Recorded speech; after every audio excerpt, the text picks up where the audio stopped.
को तो श्याम भी तो सुंदर भी, गोरा भी, कृष्ण काला भी, लेकिन राम को तो चित्रों में कैसा दिखाते हैं? हमेशा काला ही दिखाते हैं, राम को गोरा नहीं दिखाते। ये भी संगम इनकी यादगार है कि प्रजापिता का जो पाठ है वो भी तो मनुष्य ही है, भले क्षुद्र पुरुषार्थी, एक सेकंड में टॉप मोस्ट फिगर पर और एक सेकंड में नीचे। जैसे कोई नाविक होता है, जहाज में ऐसे बहुत से नाविक होते हैं, उनको ये ट्रेनिंग दी जाती है कि कहीं जरूरत पड़े तो गिरे हुए को उठा के ऊपर लाए। तो ऐसे उस आत्मा का ये विशेष पाठ है, खप से डाउन और खप से ऊंची से। एक सेकंड में ब्रह्मा को विष्णु का पाठ। तो ये रामकृष्ण की आत्माओं का अनुभव है, दूसरी आत्माओं का धन्यवाद। ऐसी जो आत्मा है कि आदि में ही अति पतित होने का पाठ बजाय किसी थी, उनको अब अति पावन भी बनना है। तो वो रंग वाली आत्मा ये पाठ बजा, कौन सा पाठ? पावन।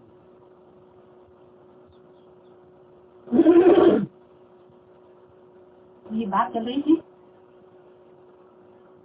कि राम वाली सोल जब राजधानी स्थापन हो जाती है, तब जो सत्य की बीज रूप आत्माएं वो भी एक प्रकार से तीसरी दुनिया कही जाती है। क्या पहली दुनिया तो वो दुनिया जबकि हम ज्ञान में बेसिक नॉलेज भी नहीं ली थी, तो वो थी पहली दुनिया। फिर जब हमने ब्रह्मा कुमारी में बेसिक नॉलेज ली तो हो गई दूसरी दुनिया, और फिर जब एडवांस नॉलेज ली तो ये हो गई तीसरी दुनिया। ये तीसरी दुनिया जो है वो 108 बीज रूप आत्माओं की बहुत छोटी दुनिया है। इन 108 बीज रूप आत्माओं में सारा संसार, सारे संसार का बीज समाया हुआ, अच्छे पाठधारी और बुरे से बुरे पाठधारी यहाँ समाये। बीजों के अंदर सारी दुनिया का दर्शन कर, सारी दुनिया की चरित्रों का अध्ययन कर। तो ये जो तीसरी दुनिया है, इस तीसरी दुनिया के 108 मन के 108 आत्माएं संगठित होकर के एक आवाज से अगर उस बात को मनसा, वाचा और कर्म, तन से, मन से, धन से, समय और संपर्क से उस बात को बात के रूप में स्वीकार कर लेती है, तो भी वो प्रजापिता साबित हो जाए, दुनिया का प्रजा, यानी एडम या आदम। लेकिन वो खुदा नहीं है, सुप्रीम सोल नहीं है, फिर भी वो क्या है? प्रजापिता। यानी प्रजापिता प्रजा का पिता। 500 करोड़ प्रजा है तो प्रजापिता भी होगा। तो प्रजा तो 500 करोड़ पतित है या पावन है? पतित। तो प्रजापिता भी पतित, पावन नहीं हो सकता। ये गलत फहमी हो जाती है। कृष्ण वाला जिस सन में आया वो तो पावन होना चाहिए। ये तो जो बच्चे बने, जिन्होंने इस पाठ को पहचाना, ये उनकी दृष्टि के ऊपर है कि वो किससे प्राप्ति करना चाहते हैं। प्रजापिता से प्राप्ति करना चाहते हैं जो पतित है, या उसमें आई हुई सुप्रीम सोल जो एवर प्योर है उससे प्राप्ति करना चाहते हैं। वो किसको देखते हैं? पतित को देखते हैं या पावन को देखते हैं? पावन को अगर देखेंगे तो उनको वैसा वर्षा प्राप्त हो, और अगर पतित को देखेंगे तो वर्षा भी वैसा ही प्राप्त हो। जैसी दृष्टि वैसी सद्बुद्धि। तो प्रजापिता का पाठ वंडरफुल पाठ है जो दुनिया वालों की समझ में जल्दी नहीं आता। लास्ट में दुनिया की 500 करोड़ भी आत्मा शरीर छोड़ करके जब परमधाम जाने को होगी तो उस आत्मा का कार्य पूरा हो जाए। जो कहा जाता है पतित पावन सीताराम, पतित पावन राधा कृष्ण नहीं कहा जाता। पतित को देखते हैं या पावन को देखते हैं?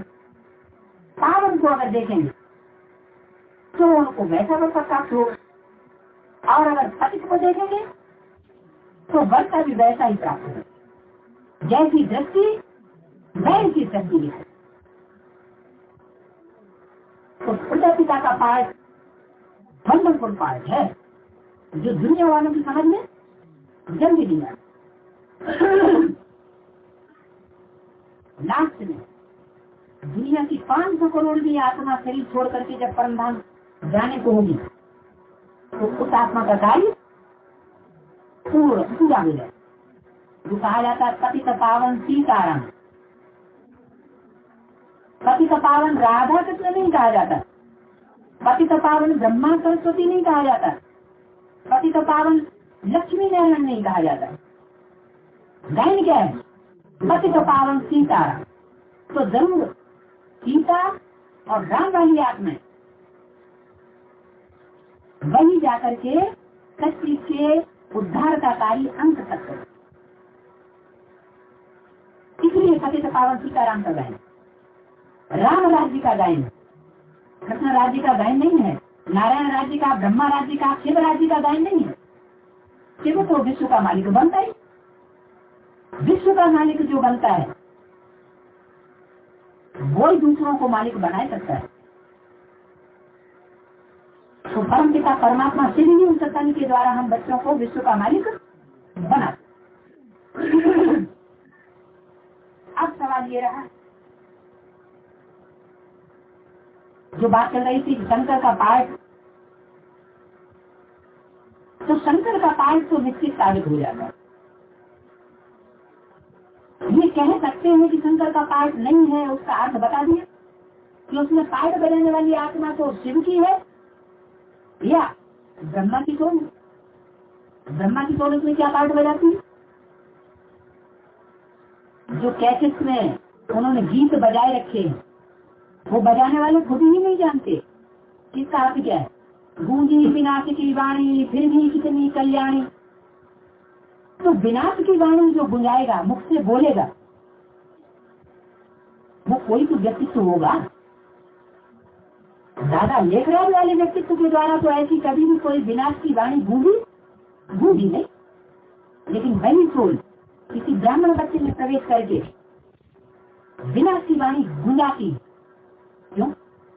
जिस आत्मा ने इतना मधुर पाठ बजाया, इतना प्यार भरा पाठ बजाया, वो विनाशात्मक वाणी कैसी चलाएगी?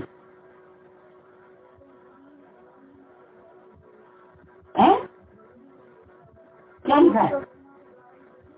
मुरली चली ब्रह्मा के द्वारा, लेकिन मुरली तो चली, लेकिन मुरली चलने के बाद ये जो कार्य हुआ वो तो दूध पिलाने का हुआ बच्चों को। हाँ, वो तो स्थापना का ही कार्य हुआ। लेकिन बताया है हर आत्मा का पाठ है स्थापना, पालना और विनाश। तो जो स्थापना करेगा वो विनाश भी करेगा। जब तक वो विनाश का कार्य संपन्न न करे तब तक स्वर्ग की गेट में पास नहीं हो सकता। Gateway to heaven is Mahabharata. Mahabharata युद्ध से हर आत्मा को पता जरूर करना पड़े। सत्य और असत्य के धर्म युद्ध को हर आत्मा को लड़ना जरूर पड़े। मनसा की पावर से लड़े या बाटा की पावर से लड़े, वो बात। तो ब्रह्मा की सोल उस ब्राह्मण बच्चे में प्रवेश करके ऐसी ऐसी तीसरी बातें सुनाती है जो ब्राह्मणों की दुनिया में असुर घुसे हुए हैं, उनको तलफ पैदा हो जाए, उनका दिल छटपटाने लगता है, उनको जैसे घाव लगते, क्योंकि सच्ची बात सुन करके मिर्ची लगती है। तो ऐसी तीसरी बातें ब्रह्मा की सोलोत्तन के द्वारा सुनाती है। लेकिन कैसी स्टेज में? निराकारी स्टेज। क्या? निराकारी स्टेज। सूक्ष्म बदनवासी ब्रह्मा आदि भी जो गुंजायत आदि के द्वारा कार्य कर रहा है, वो विनाशात्मक वाणी नहीं चला सकता। बीज रूप स्टेज वो सशक्त स्टेज है। तो राम वाली आत्मा के सानिध्य में पहुंच करके जैसे कि वो माँ पति के संरक्षण में पहुंच गई, तो विधवा माता होती है तो बच्चों से दबती है, अंदर की कंट्रोल रहती है बच्चों की। लेकिन माँ जिसका खोया हुआ पति मिल जाए तो वो बच्चों के कंट्रोल में नहीं रह सकती। तो वही पार्ट इस समय ब्रह्मा की टोल का बीच रूपी स्टेज में शंकर के अंदर चलता है। शंकर के माथे पर जो चंद्रमा दिखाया जाता है भक्ति नारी चित्रों, वो इसी समय की यादगार। वो शीतल पाठ बजाने वाली आत्मा शंकर के मस्तक पर धारण की हुई है, यानी सर माथे पर उठाई हुई है। दूसरी आत्माओं की तरह सर माथे पर नहीं उठाया हुआ है जितना उस आत्मा को उठाया हुआ है। तो मस्तक पर जो चंद्रमा है वो अधूरा चंद्रमा दिखाती है, संपूर्ण चंद्रमा नहीं दिखाती। 16 कला संपूर्ण नहीं, अधूरा। तो ये विनाशात्मक पार्ट जो है वो ब्रह्मा की टोली ही बजाती है। राम वाली आत्मा तो पूर्व जन्म से ही इतनी समो प्रधान बन चुकी, इतने काले कर्मों का पाप का बोझा लेकर के आती है यज्ञ में दोबारा जन्म लेकर के, कि वो अगर लगातार याद करने का पुरुषार्थ न करे तो उसके पापों का खात्मा हो नहीं सकता। इसलिए उसका तो सिर्फ एक ही काम है, तो पाठ नहीं कहा जा सकता, क्योंकि पाठ कर्मेंद्रियों की हलन चलन को कहा जाता है। याद करना कोई कर्मेंद्रियों से नहीं होता, याद करने का पाठ नहीं कहेंगे, वो तो बुद्धि की बात है। तो बुद्धि से याद करने का कार्य है वो उस आत्मा को करना होता है। इसलिए कहा गया मुरली में कि शंकर का कोई पाठ नहीं। बाकी ये नहीं कहा कि शंकर नहीं, शंकर तो है। मुरली में बोला हुआ है तुम बच्चे शंकर को मत काटो, शंकर को काटोगे तो तुम भी मुझ जाओगे। क्या? क्योंकि शंकर तो है पावरफुल सोर्स, तुम उसको काटोगे तो वो तुम्हें काट डालेगा। क्या? शंकर का अगर काट किया तो शंकर क्या करेगा? है? शंकर तुमको काट डालेगा, इसलिए शंकर को नहीं काटना। तो शंकर तो है। दुनिया में जितनी बड़ी बड़ी खुदाइयां हुई हैं उनमें शंकर की मूर्तियां जितनी जाति तादाद में मिली हैं, नग्न मूर्तियां, नग्न देवता की, उतनी और दूसरी देवताओं की मूर्तियां नहीं मिली। इसलिए साबित होता है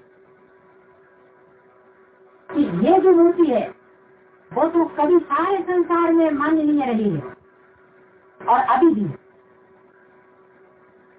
लिंग रूप जो दिखाया जाता है मंदिरों में, वो सिर्फ इसलिए दिखाया जाता है कि लिंग जो है वो शरीर का वाकी वाकत, जो सारा शरीर है वो ही लिंग है, और उसमें जो ज्योतिर्लिंग सुप्रीम सोल प्रवेश है वो है स्टार सुप्रीम सोल। इसलिए शिवलिंग पर बिंदी रखी जाती है। सोमनाथ मंदिर में शिवलिंग के बीच में हीरा लगाया गया, तो हीरा है सुप्रीम सोल और लिंग है उस शरीरधारी की यादगार। मोस्टली लिंग काला बनाते हैं, लाल भी दिखाते हैं, लाल रंग क्रांति का सूचक, काला रंग काम की स्टेज का सूचक। तो शरीर एक ही है, लेकिन उसमें सत्व प्रधान सूर्य की तोड़ भी कार्य कर रही है, तो रजो प्रधान ब्रह्मा की तोड़ भी कार्य कर रही है। तो शाम की स्टेज वाली राम वाली आत्मा भी उसी शरीर में बैठी, कभी वो पार्ट बजाती तो कभी वो पार्ट बजाती तो कभी वो पार्ट बजाती, समझने वाले चक्कर में पड़ जाते हैं। ये क्या चक्कर? तो इसमें चक्कर में पड़ने की बात नहीं है, सिर्फ ज्ञान को बुद्धि में स्मरण में लाने की बात। वंडरफुल पार्ट कैसे वंडरफुल? पार्ट, देखो डबल नहीं ट्रिपल पार्ट। अब रही बात कि जो ये कहते हैं कि अगर शंकर का पार्ट है तो अव्यक्त बाबा दादा ने या मुरलियों में बाबा ने सत्य क्यों नहीं बताया कि जैसे ब्रह्मा का साकार में पार्ट था ऐसे शंकर का भी प्रैक्टिकल में पार्ट होगा। तो उसका स्पष्ट जवाब ये है कि बाबा ने मुरली में ये बोला हुआ है कि जो असली ब्राह्मण है उन ब्राह्मणों को इशारा ही काफी है। ब्राह्मणों की भाषा इशारे की है, सीधा सीधा बता दिया जाए तो फिर परीक्षा किस बात की है? थ्योरी की भी परीक्षा होती है कि नहीं होती? तो ये भी एक परीक्षा है बाप को पहचानने की।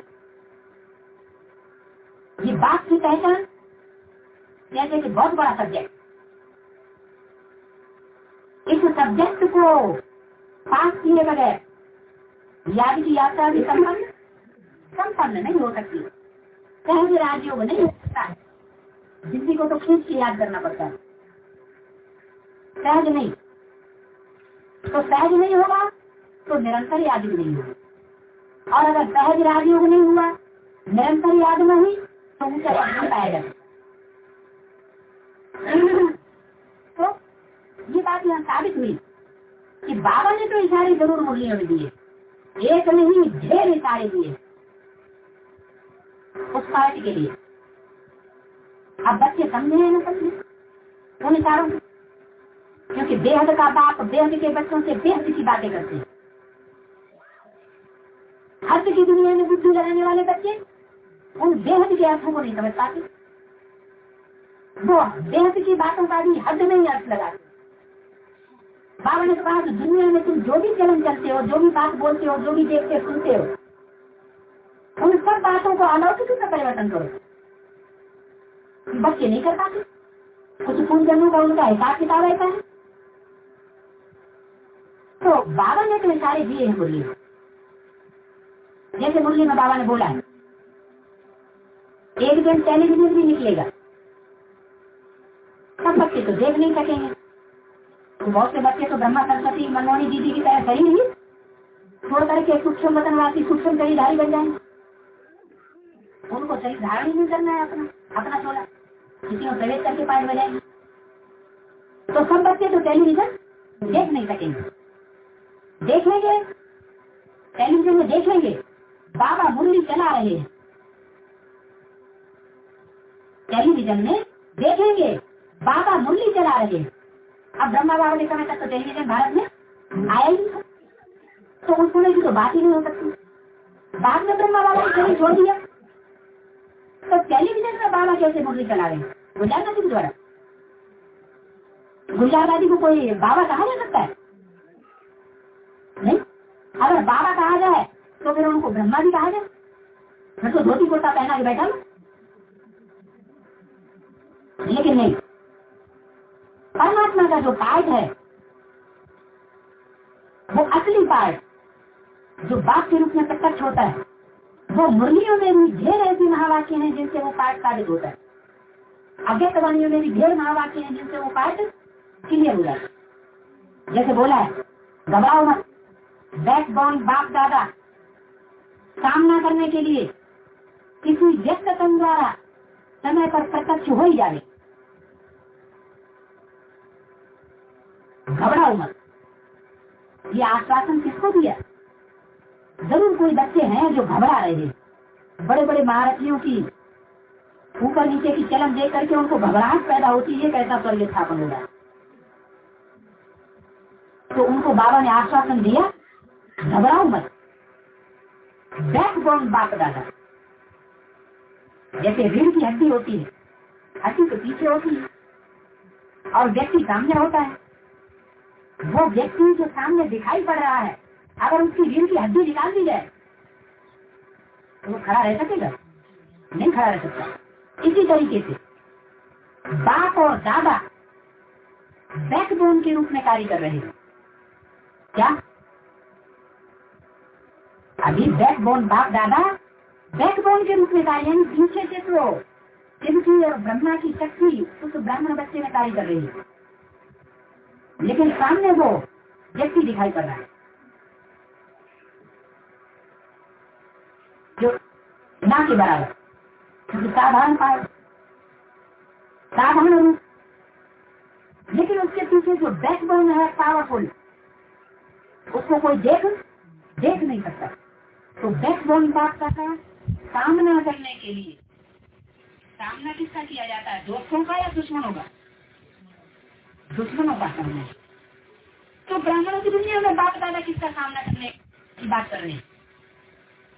जरूर ब्राह्मणों की दुनिया में ही कोई आसीन के सांप बनकर के यज्ञ के अंदर घुसे हुए हैं, जो यज्ञ को तहस नहस कर रहे हैं। जैसे विश्वामित्र के यज्ञ में दिखाया गया शास्त्रों में कि असुरों ने कचरा डाला, यज्ञ विध्वंस की, यज्ञ नहीं होने देते। राक्षस यज्ञ में घुसे हुए हैं, बड़े बड़े बिच्छू टिंडल, बड़े बड़े डंक वाले, उनका सामना करने के लिए बैकबोन बाप दादा को प्रत्यक्ष होना है। ये बोला बैकबोन बाप दादा सामना करने के लिए किसी व्यक्त तन द्वारा, जो किताब छापी गई है उसमें व्यक्त शब्द हटा दिया, व्यक्त तन की जगह लिख दिया व्यक्ति। उस समय की जो छपी हुई व्यक्त वाणी है वो देखिए, उसमें व्यक्त तन है और किताब में छाप दिया व्यक्ति, ताकि गोल गोल बात हो जाए। क्योंकि व्यक्ति कहेंगे तो गुंजादारी साबित हो जाएंगे, हो सकती है, लेकिन व्यक्त तन कहा जाएगा तो गुंजादारी साबित नहीं होगी। क्यों? क्योंकि गुंजादारी तो अव्यक्त हो जाती है तन से। वो व्यक्त तन है या अव्यक्त तन? वो तो अव्यक्त ब्रह्मा वाला व्यक्त तन थे। जब उनमें शिव प्रवेश होता था तो नहीं होते थे, वो आत्मा हो। तो व्यक्त तन को बदल करके उन्होंने व्यक्ति कर दिया, निश्चित रूप से साबित हो जाए। देखो प्रूफ, बिना प्रूफ और प्रमाण के बुद्धिमान लोग मानने के लिए तैयार नहीं होते। तो जिनको ललक होगी वो प्रूफ लेने की, वो प्रूफ लेने के भी पीछे पड़े।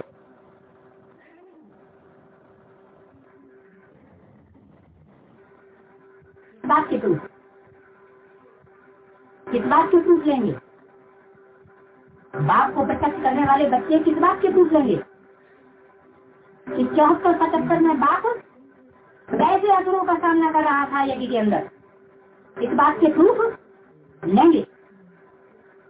मेहनत के द्वारा ही पाप प्रत्यक्ष होगा, ऐसे प्रत्यक्ष वैसे बैठा नहीं हो जाएगा। तो यज्ञ के अंदर बैकबोन बाप दादा सामना करने के लिए प्रत्यक्ष हो ही जाएंगे और 74-75 से हो भी रहेंगे। ये बात बोल तो इससे साबित हो गया कि बाप का पार्ट जरूर प्रैक्टिकल साकार रूप में उस समय से ही चल रहा। ऐसे ही अगर तुम्हारी एक और बाकी बोला है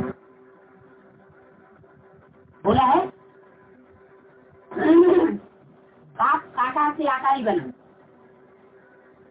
कौन? बाप साकार से आकारी बना, आकारी से निराकारी, फिर साकार बने। 3 बातें। बाप साकार से आकारी बना, इसका अर्थ तथा कथित ब्राह्मण उल्टा कर देते, वो समझ लेते हैं बाप साकार से आकारी बना माना ब्रह्मा साकार था, वो आकारी बन गया। अरे ब्रह्मा बाप था ही कहाँ? ब्रह्मा क्या था? वो तो माँ थी, वो तो कृष्ण बच्चा है, वो राम बाप है ही कहाँ? तो उसकी बात नहीं है, वो बात है ही यज्ञ के आदि वाली व्यक्ति की, जो आदि में पर्सनालिटी थी प्रजापिता की। वो बाप साकार था उस समय, साकार संधारी था, साकार से आकारी बना। आकारी बना, वो समझ लेते हैं आकारी को सूक्ष्म वतन में मर जाने के बाद ऊपर बनता होगा, तो सूक्ष्म वतन में मर जाने के बाद ही आकारी भी बना जाता है। लेकिन साकार शरीर में रहते हुए भी हम आकारी बन सकते हैं। अध्यक्षवाणी में बाबा ने हमको डायरेक्शन दिए हैं कि तुम बच्चों को प्रैक्टिस करनी है घड़ी घड़ी साकारी, 1 सेकंड में आकारी, 1 सेकंड में निराकारी, साकारी आकारी निराकारी 3 स्टेज की जल्दी प्रैक्टिस करो। तो शरीर में रहते हुए ही प्रैक्टिस करनी है या शरीर छोड़ करके मम्मा बाबा की तरह प्रैक्टिस करनी है? शरीर में रहते हुए ही ये प्रैक्टिस होनी। तो आकारी का मतलब तो इसी जन्म मतन में चला जाना नहीं, शरीर छोड़ना नहीं। शरीर में रहते हुए आकारी कैसे बना जाए वो भी कोई ब्राह्मण बच्चे नहीं जानते। हाँ, मनन चिंतन और मंथन की जो स्टेज है वही है आकारी स्टेज। इसलिए ये दुनिया साकारी दुनिया भूल जाती है, देह और देह के संबंध भूल जाते हैं। वो फरिश्ते की स्टेज बन जाती है। जिन फरिश्तों का स्पर्श की दुनिया वालों से कोई रिश्ता उस समय नहीं रहता, वो है हमारी आकारी स्टेज। तो वो आकारी स्टेज वाली एडवांस पार्टी कोई सूक्ष्म मतन में ऊपर नहीं है जो उन्होंने समझ लिया है, नहीं। वो सूक्ष्म मतन वासी ब्रह्मा भी इसी सृष्टि पर कार्य कर रहा है। तो 29 में शरीर छोड़ने के बाद में कोई ऊपर नहीं चला गया जिसको संदेशियां देखती हैं ध्यान में। तो सूक्ष्म मतन में कोई ध्यान नहीं है, वो भी यही है। इसलिए मुरलियों ने सूक्ष्म मतन को बाबा ने उड़ा दिया। क्या सूक्ष्म मतन कोई चीज नहीं, ऐसे मुरलियों बोला हुआ। सूक्ष्म मतन में क्या है? कुछ भी नहीं। सूक्ष्म मतन है ऐसे जो महावाक्य बोले हुए हैं इनसे ये साबित होता है कि इसी धरती पर कोई विशेष ब्राह्मण बच्चे हैं जो अपनी ऐसी आकारी स्टेज बना लेते हैं संगठित रूप में। उन्हीं का वो सूक्ष्म मतन। तो बाप साकार था लेकिन कि आदमी दोबारा जन्म लेकर के यज्ञ में आया तो ब्रह्मा की सोल ने उसने प्रवेश किया और आकारी बन गया। मन चिंतन मंथन की स्टेज शुरू हो गई। शास्त्र में गायन है कि भागीरथ ने तपस्या की, गंगा ऊपर से नीचे तो आई लेकिन दुनिया का उद्धार नहीं हो सका। क्यों नहीं हो सका? कि ऊपर से नीचे तो आई लेकिन शंकर की जटाओं में उलझ गई। तो जटाओं में कोई गंगा नहीं उलझती है, वो तो बुद्धि के अंदर ज्ञान घुमरने लगा। बुद्धि के अंदर जो ज्ञान घुमरने लगा है वो ही आकारी से। तो बाप साकार था, साकार से आकारी बना। कब से? किसकी नहीं। मनन चिंतन मंथन की स्टेज बन गई, दुनिया जैसे भूलने लगी। लौकिक कार्य व्यवहार को भी निश्चित रूप से वो आत्मा अलौकिक कार्य में पलटने वाली बन गई। यानी लौकिक दुनिया के जो कार्य हैं वो भी अलौकिक बनाने वाली वो आत्मा होगी। ये उस बाप के पाठ की विशेष पहचान होगी। नहीं तो वो बाप का पाठ नहीं हो सकता। जिसने लौकिक कार्यों को भी अलौकिक कार्य के रूप में परिवर्तन नहीं किया, सिद्ध प्रूफ। तो बाप साकार से आकारी बना, आकारी से निराकारी। कब से? जब से उस आत्मा को पक्का निश्चय हो जाए, ब्रह्मा की 100 साल आयु पूरी हो जाए, ब्रह्मा मृत्यु लोक में खलास होता है। मुरली में बोला तो जब ब्रह्मा की सोल का मृत्यु लोक पूरा होगा तो कौन सा लोक शुरू होगा? जरूर अमर लोक शुरू होगा। अमर लोक बिना अमरनाथ के तो शुरू हो नहीं सकता। तो अमरनाथ का मतलब ये नहीं है कि वो कोई है जो कोई भी ज्ञानी उसको मार न सके। क्या? जैसे ब्राह्मण के लिए कहा जाता है ज्ञान में जब तक चल रहे हैं तो जैसे जीवित जिंदा है, और जब अनिश्चय हो गया तो जैसे मर गए। तो अमरनाथ की स्टेज ऐसी होनी चाहिए कि वो कभी जन्म मरण की स्टेज में न आए। वो अमरनाथ का पाल। तो अमरनाथ के बच्चे भी कैसे होंगे? नंबरवार की स्टेज को धारण करने वाले होंगे कि घड़ी घड़ी जिसके अनिश्चय में आने वाले नहीं होने चाहिए। बाप साकार से आकारी बना, आकारी से निराकारी। निराकारी का मतलब है निसंकल्प। ड्रामा पर अटूट निश्चय हो जाना, अपने पाठ पर अटूट निश्चय हो जाना। जैसे कि भविष्य का स्वरूप सामने खड़ा हुआ, कोई उनको उस निश्चय से, उस लक्ष्य से भिगा नहीं सकता। तो निसंकल्प से बीज रूप से वो हो गई निराकारी। तो बाप साकार से आकारी बना, आकारी से निराकारी, फिर साकार बनेगा। कब से साकार बनेगा? तो साकार कब से बनेगा? वो तो कह देते हैं कृष्ण सतयुग में साकार बनेगा। अरे वो तो बाप का पार्ट ही नहीं है, वो साकार बनेगा, उसकी बात कहाँ है? शिव की भी बात नहीं हो सकती। शिव तो हमेशा ही निराकार है, तो साकार कब बनेगा? हाँ, जब प्रत्यक्षता होती है संगम कृष्ण की पार्ट की, यानी जो सेकेंडरी ब्रह्मा है, प्रत्यक्षता ब्रह्मा नहीं, सेकेंडरी ब्रह्मा, जिस सेकेंडरी ब्रह्मा में परमात्मा शिव ने बाद में प्रवेश किया। कब से प्रवेश किया था? नहीं, ब्रह्मा बाबा में दादा मेघराज जी को व्यक्तित्व में परमात्मा शिव ने कब प्रवेश किया? में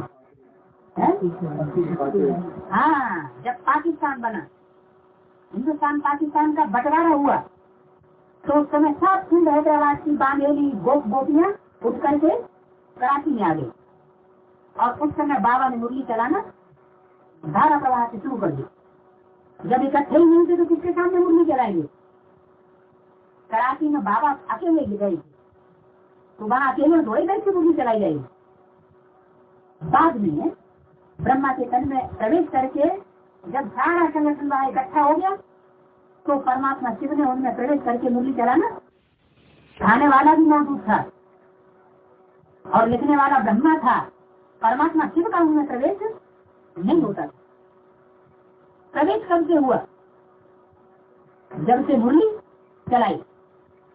ये मुरली में बोला है कि मालूम कैसे पड़ता है कि इनमें बाप भगवान आया हुआ है? जब ज्ञान सुनाती है, तो कैसे पता चले? जो भगवान ज्ञान सुनाएगा वो तो दुनिया में कोई ज्ञान सुना ही नहीं सकता। तो परमात्मा बाप ने जो मुरली चलाई, वो मुरली में ही बता दिया। 48 में जब वहां संगठन इकट्ठा हो गया, 47 में तो हिंदुस्तान पाकिस्तान का बंटवारा हुआ, तो एक जगह से दूसरी जगह ट्रांसफर होने में कुछ तो टाइम लगा ना। तो 48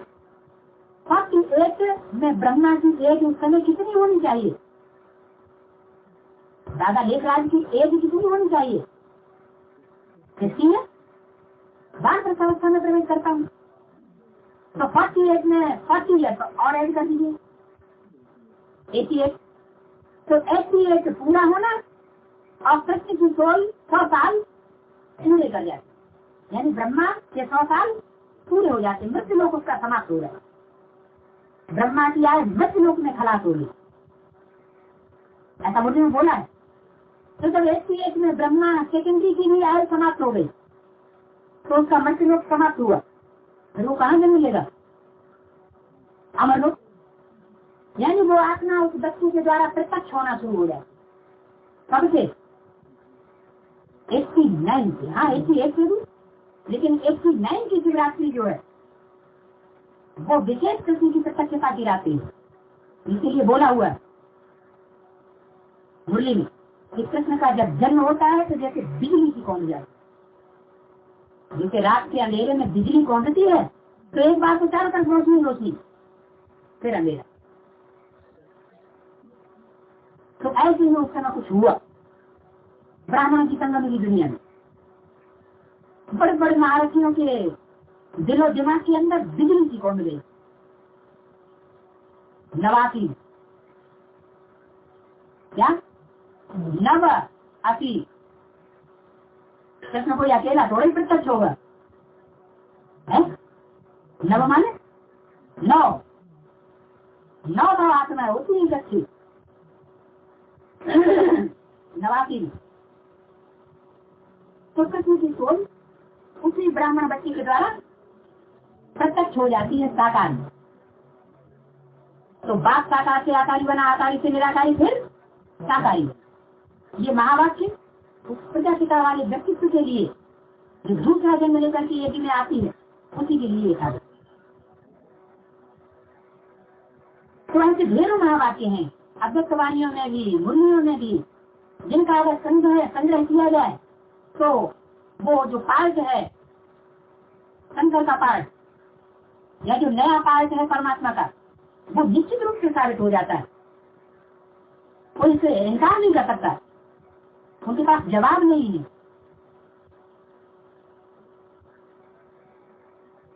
अब रही बात, तो कोई कहे फिर गुलजार दादी में कौन आता है? तो स्पष्ट है कि गुलजार दादी में ब्रह्मा की सोल प्रवेश करती है, शिव बाबा की सोल प्रवेश नहीं करती। जब तक इस बात का बुद्धि में आरोपण नहीं होगा, तब तक उनको नए मार्ग के ऊपर श्रद्धा बैठ नहीं सकती। तो अलग अलग करके समझाना पड़े कि ब्रह्मा में जब प्रवेशता होती थी शिव बाबा की, तो ब्रह्मा चैतन्य अवस्था में रहती थी, उनकी सोल गुम नहीं होती थी, और गुलजार दादी की सोल तो गुम हो जाती। इसे साबित होता है उनमें सूक्ष्म शरीरधारी मनुष्य आत्मा की प्रवेशता होती है। मनुष्य आत्मा को अपना सूक्ष्म शरीर होता है, परमात्मा शिव को अपना सूक्ष्म शरीर नहीं है, वो तो हल्की फुल्की आत्मा है। कब आता है कब चला जाता है पता नहीं पड़ सकता। लेकिन गुलजार दादी में पहले से ही डिक्लेरेशन हो जाता है कब आना है और कब जाना है। परमात्मा की सोल नहीं हो सकती। फिर मुरली में तो बाबा ने सच बता दिया कि मैं किसमें प्रवेश करता हूँ, मैं बड़े से बड़े कामी कांटे में प्रवेश करता हूँ। तो क्या गुलजार दादी को कामी कांटा कहा जा सकता है? गुलजार दादी तो गृहस्थी की कीचड़ में भी नहीं पली, वो तो आदि से ही बचपन से ही यति के शुद्ध वातावरण में पली, मम्मा बाबा के सामने पली। तो उनके लिए ये कैसे कहा जा सकता है कि वो कामी कांटा है? उनमें ब्रह्मा की सोल, देवात्मा की सोल तो प्रवेश कर सकती है, लेकिन परमात्मा की सोल प्रवेश नहीं कर सकती। इसलिए मुझे बोला बाप तो फिर कन्या पर सवारी कैसे करेंगे? ये कायदा नहीं। बाप तो बड़े से बड़े कामी कांटे में प्रवेश करते हैं, उसको बड़े से बड़ा फूल बनाने के लिए, कमल फूल, किंग फ्लावर, ये बात क्लियर हो जाती है कि शिव गुलजार दादी में नहीं आती, उनमें सिर्फ ब्रह्मा की सोल आती। उसका प्रूफ सबसे बड़ा ये है कि जो वाणी चलती है वो वाणी धारणा युक्त वाणी है। धारणा के पॉइंट उसमें ज्यादा होंगे, ज्ञान के पॉइंट उसमें उतने नहीं हो सकते। क्यों? क्योंकि ज्ञान सागर की सोल ज्ञान की बातें सुनाएगी, और देवात्मा धारणावान होती है तो वो तो धारणा की बातें सुनाएगी ना। दूसरी बात, बाबा ने बोला है कि मैं माइक पर थोड़ी पढ़ाई पढ़ाऊंगा, माइक पर कैसे टीचर पूछेगा। तो साबित हो जाता है। तो गुलजार दादी में तो जब प्रवेशता होती है तो बहुत बड़ा हुजूम इकट्ठा होता है, माइक पर ही बोला जाता है। तो वो माइक पर बोलने वाला पार्ट जो है वो परमात्मा का पार्ट नहीं हो सकता। बाप तो अब थोड़े ग्रुप्स में थोड़े बच्चों से बात करते हैं। बाप कोई बहुत बड़े हुजूम के सामने भाषण करने नहीं जाएगा, बाप तो अपने बच्चों के सामने ही प्रत्यक्ष होता है। इतनी बड़ी दुनिया की हुजूम के सामने प्रत्यक्ष नहीं, लाखों करोड़ों की पब्लिक में बाप नहीं आता। तो इसके भी साबित हो गया कि गुलजार दादी में शिव परमात्मा की सोल नहीं आती, ब्रह्मा की सोल को। तो वो परम पिता परमात्मा का पार्ट नहीं है जो अंधश्रद्धा बैठी हुई है। परमात्मा का पार्ट तो यज्ञ के अंदर कहीं दूसरी जगह ही बदला। तो पहचानने के लिए ज्ञान नेत्र चाहिए। जो गीता पाठी यानी मुरलियों के पढ़ने वाले ब्राह्मण होंगे वो उस पाठ को समझ सके। जिन्हें मुरली से प्यार नहीं होगा वो उस पाठ को भी पहचाने। तो एक है सामान्य नॉलेज त्रिमूर्ति में शंकर की मूर्ति की। बावन मुझे बोला है कि जब तक बाप का परिचय नहीं दिया है तब तक आगे समझाने से कोई फायदा नहीं। तो बाप की सामान्य नॉलेज, सामान्य ज्ञान तो ये है कि वो जिसको समझाया जाए वो शंकर के पाठ को स्वीकार करे। ये पहली स्टेज। अगर वो शंकर के पाठ को ही स्वीकार नहीं करता है तो आगे होकर समझाने से कोई मतलब नहीं। अगर शंकर के पाठ को मान लेता है तो जो विशेष ज्ञान है, विशेष पहचान है, बाप की पहचान के पॉइंट वो बताना, तब तक नहीं बताने। तो विशेष बाप की विशेष पहचान के पॉइंट कौन कौन से हैं जिनसे वो पर्टिकुलर इंडिविजुअल, पर्टिकुलर व्यक्तित्व प्रत्यक्ष हो जाए। ऐसे भी महावासी मूर्तियों में और अव्यक्तवाणियों में आए हुए हैं जो उस व्यक्ति पर ही लागू होंगे और किसी दूसरे पर लागू नहीं।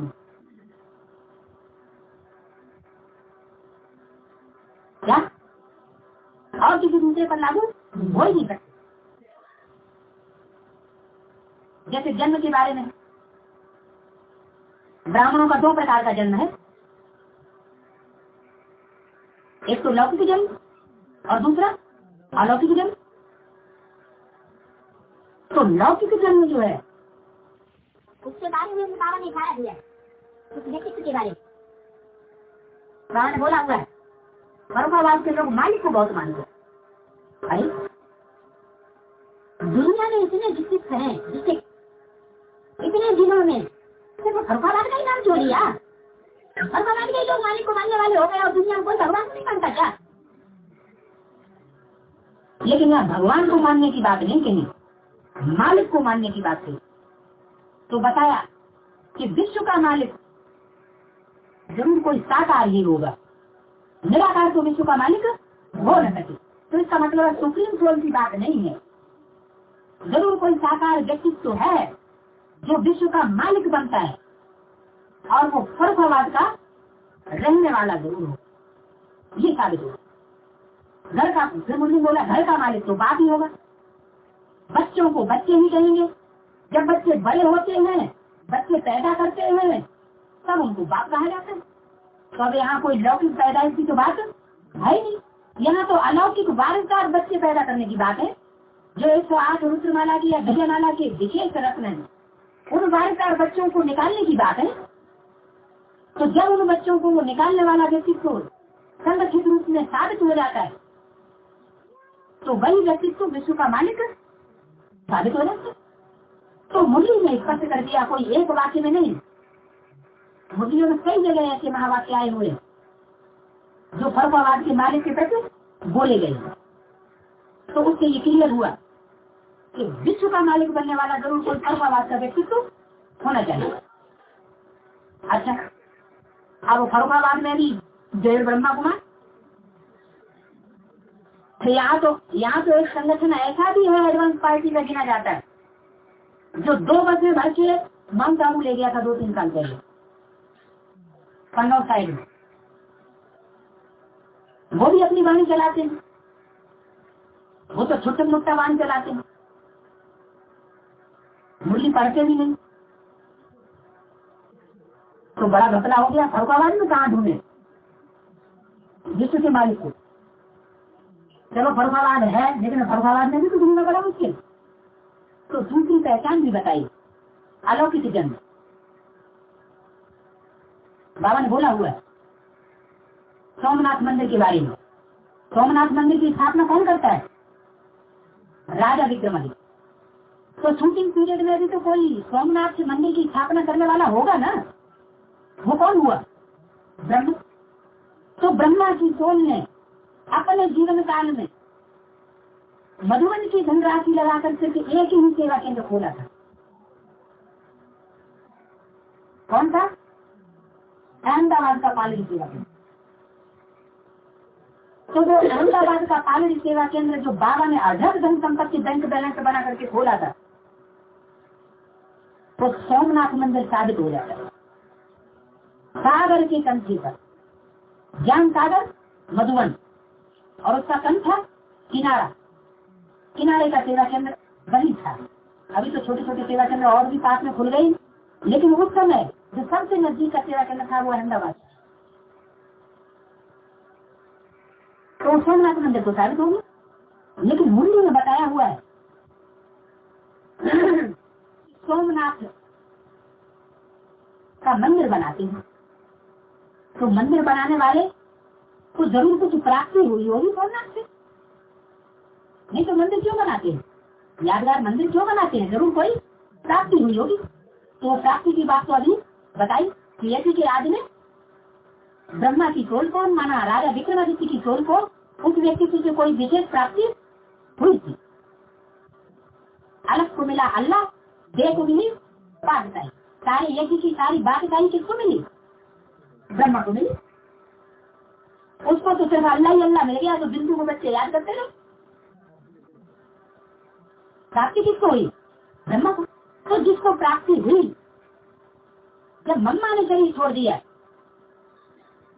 तो बाबा को स्मृति आई, बाबा की आंखें खुली कि यज्ञ के आदि में जो बच्चे थे वो ही श्रेष्ठ बच्चे। ये तो सब बिच्छू टिंडन घुस के बैठ गए। तो बाबा उन बच्चों को विशेष याद करने लगे 65 के बाद। मुरली में बोला बाप तो उन्होंने बच्चों को ही याद करेंगे, सबको याद नहीं करते। तो वही बच्चों की यादगार में बाबा को अनुभूति हुई। कराची से भी जब आए थे तो विश्व किशोर भाऊ को सबसे पहले अहमदाबाद में भेजा था।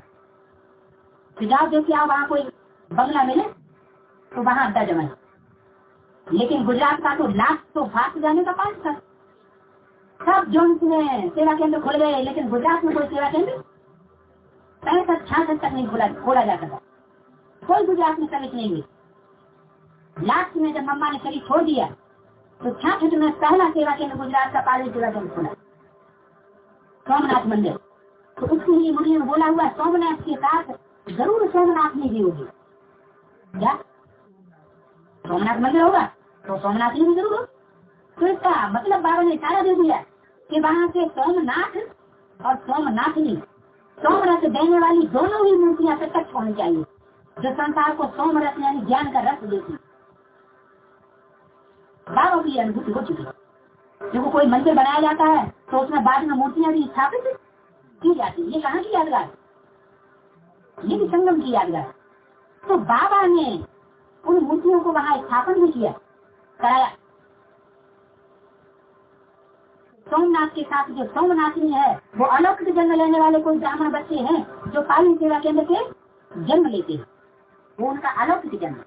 ये दूसरी पहचान है राम वाली आत्मा की, यानी शंकर की, पाठ बजाने वाली सोमनाथ की।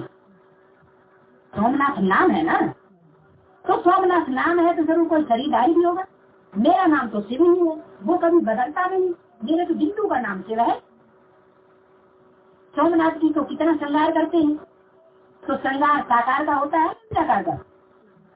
जरूर साकार चित्र का, साकार शरीरधारी का श्रृंगार होता है। तो वो साकार शरीरधारी व्यक्तित्व अर्थात वो मूर्तियां सारी सेवा केंद्र सोमनाथ मंदिर से निकलती है। बाद में भले वो सोमनाथ मंदिर टूट जाए, देखो जो हिस्ट्री में हुआ तो शूटिंग तो होगी, लेकिन वो मूर्तियां जो तैयार हो गई वो तो अपना काम करेंगी।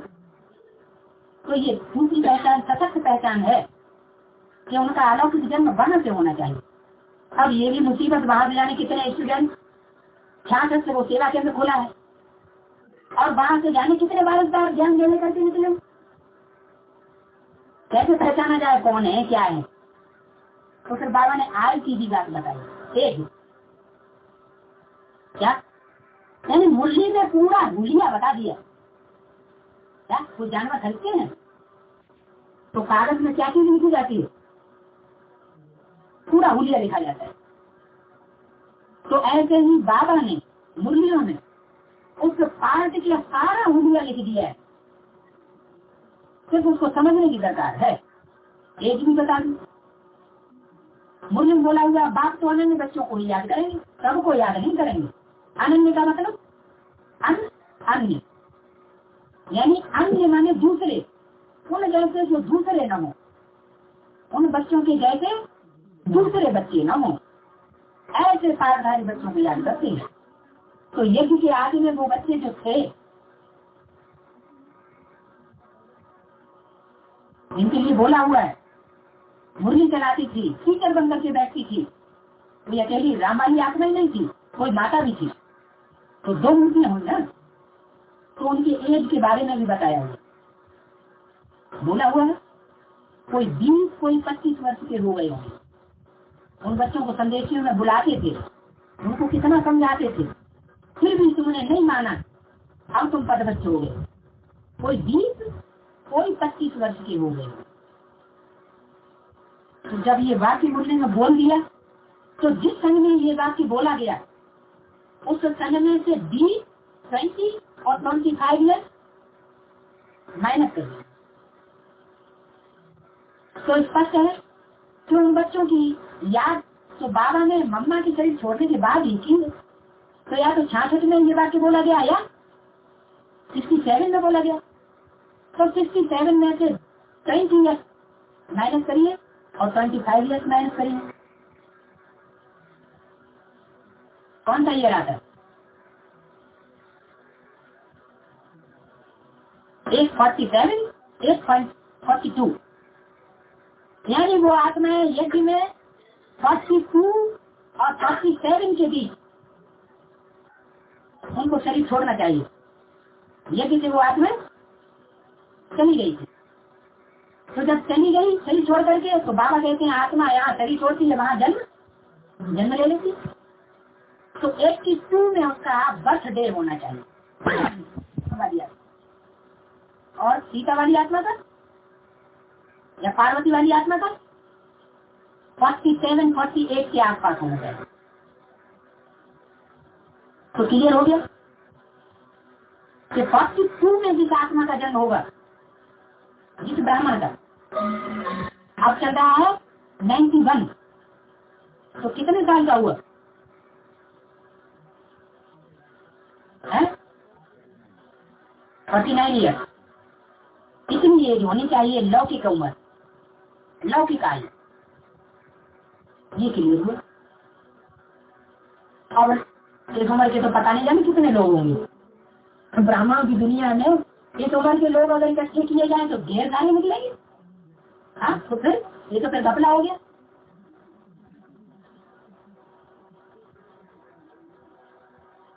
तो अलौकिक आयु भी बताइए क्या? अलौकिक आयु, अलौकिक आयु का मतलब इस जन्म में वो आत्मा कितने साल की थी? तो बताया है ब्रह्मा की आयु 100 साल। ब्रह्मा की आयु 100 साल। उनकी वानप्रस्थ अवस्था में प्रवेश करता हूँ। तो वो तो स्कूल आयु हो गई 76, वो 37 में, 48 में, वो तो स्कूल आयु की बात हुई। लेकिन ब्राह्मणों की दुनिया में हर बात अलौकिक है। यहाँ इतनी लंबी आयु नहीं हो सकती शूटिंग पीरियड में। शूटिंग पीरियड में तो 5000 वर्ष का ड्रामा कितने मिनट रिपीट होता है? 50 साल 100 साल के अंदर रिपीट हो जाता है। तो 69 से लेकर और 76, 77 तक संपूर्णता वर्ष बनाया गया था। वो समय का जो पीरियड है वो ब्रह्मा की आयु संपूर्ण होने का पीरियड। तो कितने साल हुए? 6-7 साल हुए ना। 69, 70 से लेकर के 76 तक 5-6 साल हुए, 6-7 साल हुए। तो बच्चा जो गर्भ में आता है वो भी 5वें 6ठे महीने गर्भ में प्रवेश करता है। तब तक वो मां का पिंड रहता है, उसमें हलन चलन नहीं होती। बाबा ने मुरली में बोला है कि जब आत्मा प्रवेश करती है तो चुरपुर होती है गर्भ में। माँ को उसका अनुभव हो सकता है, दूसरों को क्या अनुभव होगा?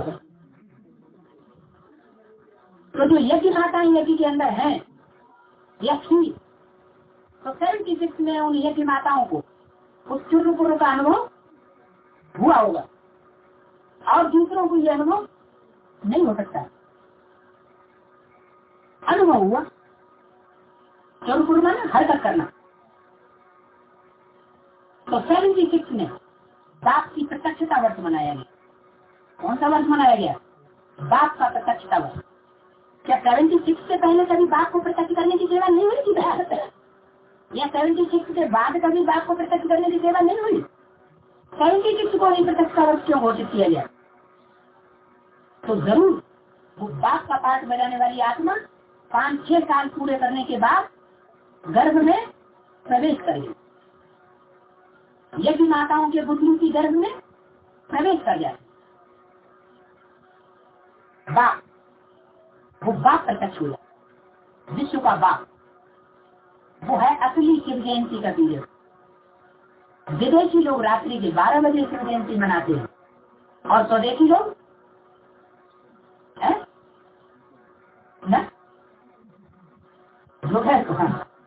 राम का जन्म जो मनाया जाता है वो साकार रूप में परमात्मा की प्रत्यक्षता मानी जाती है।